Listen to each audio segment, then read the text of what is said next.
So up until now, we've looked at roughly 5 escapes. This will be the 5th submission from the top. No gi, you don't really have because we don't have the lapels to play with. There are less attacks. So last in the sequence. So from side control, elbow comes across. I switch my hip, bring his knee down, and then I get into my position. I'm crossing my ankles, putting a lot of pressure on Mata here. When he'd be going back mad, when I get my points and I've stabilized the position, we looked at the 3 methods of getting mad, where I can hug the head pressure, I can head pressure and underhook, and then we have this what time is it grip. And from that what time is it grip, we were leaning on the throat.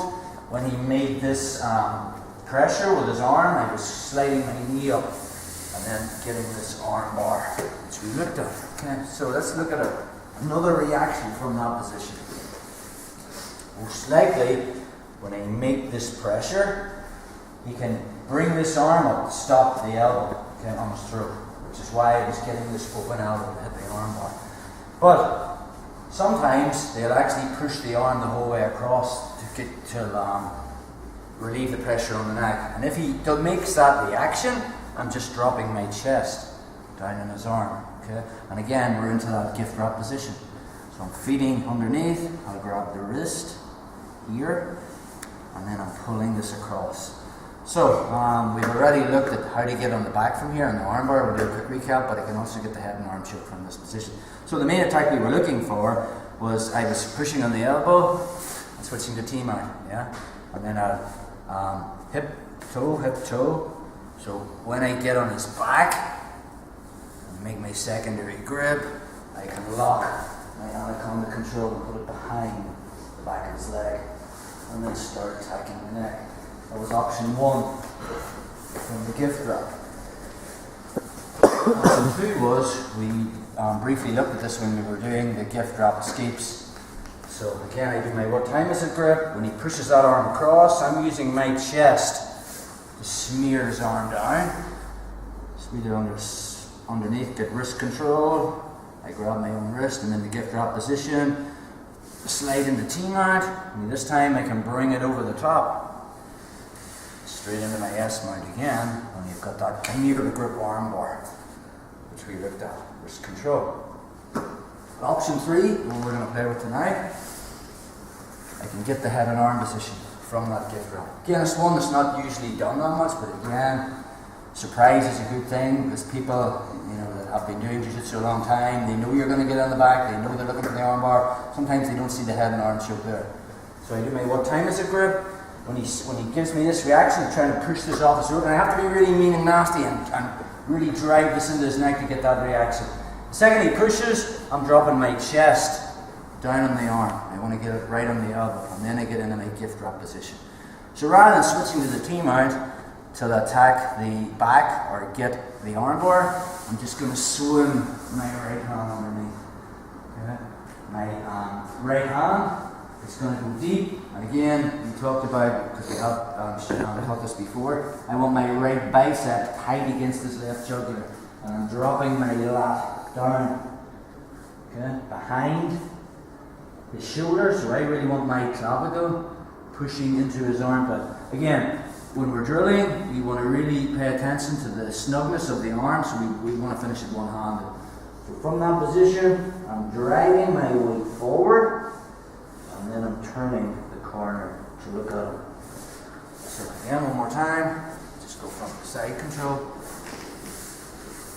So arm comes across, switch to twister side control, pull the knee down, get the hook in, cross my ankles, that lockdown position of skydiving, putting pressure on him just to maintain the position. And when the moment's right, his hand comes up, goes on his shoulder. What time is it? I'm looking at my watch, I'm driving it into his neck. And if this arm pushes across, I'm going to drop my chest down on him and get him into this gift wrap position. Okay? So when I swim underneath, I'm projecting my weight forward. The first one we can always look for is our wrist lock, because we taught that before. And again, it's low risk, because if we don't get it, the head and arm's still there. So this can come behind, and I'll just grab the knuckles, his knocking knuckles here, and I can pull it back, and then just put it on the mat. Obviously I need something behind the elbow, so I just use my shoulder to push that down. So there's a wrist lock there. Sometimes he'll straighten his wrist the other way, just pull it that other way. Put it on the mat, drive it in. But if I don't get it and he's distracted with me going for this, I'm just dropping it straight down into the head and arm. So again, I'd rather finish it from the mount rather than offloading, but we will look at that in a second. So one hand, I get my shoulder or my clavicle behind his armpit. My bicep is tight to his left jugular. I project the weight forward, and then I'm turning it hard. Again, if I get hand to hand, it will be a little tighter. So again, one more time. Twist your side, lock it in, pressure. What time is it, grip? He pushes that across, I just drop my chest down and smear it. So I get to the gift wrap position. We can go to the back, we can attack the arm, but again, I can come under this hand. So I make sure my bicep is tight to this jugular, I'm dropping my clavicle behind, wrist locks there if I want to distract him, driving forward. Again, sometimes you make that defense listening to the telephone where this hand will come up. There's no problem if it does. He's created a little bit of space there. I just raise my head up to the end of the lever, use my head to fill that space, and then I'll just drop my clavicle back down again so it's tight. Project my weight forward and turn the corner. Sometimes, if you haven't got that snugness due to the fact that your bicep isn't tight till it's jugular, you might have to move. I go hand to hand, you might have to move to side control. I can project my weight further into the mat, and then I can walk and turn the corner. So the way my hips are on the mat, I'm just walking. But if I go to that, he can make another defense, which is why we really want to stay in the mount. So if you just reach with your hands and grab behind the back of your right knee. Yep, sweet.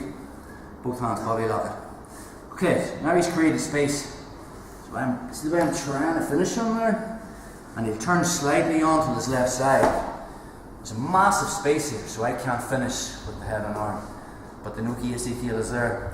So I just bring back my bicep because I've lost that connection with my forearm, or my bicep on his jugular. I'm just bringing him back so my forearm is on his left jugular.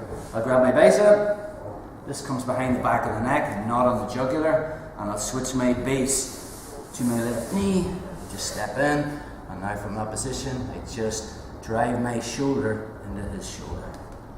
Put that one more time. So again, here. Skate dive. What time is it?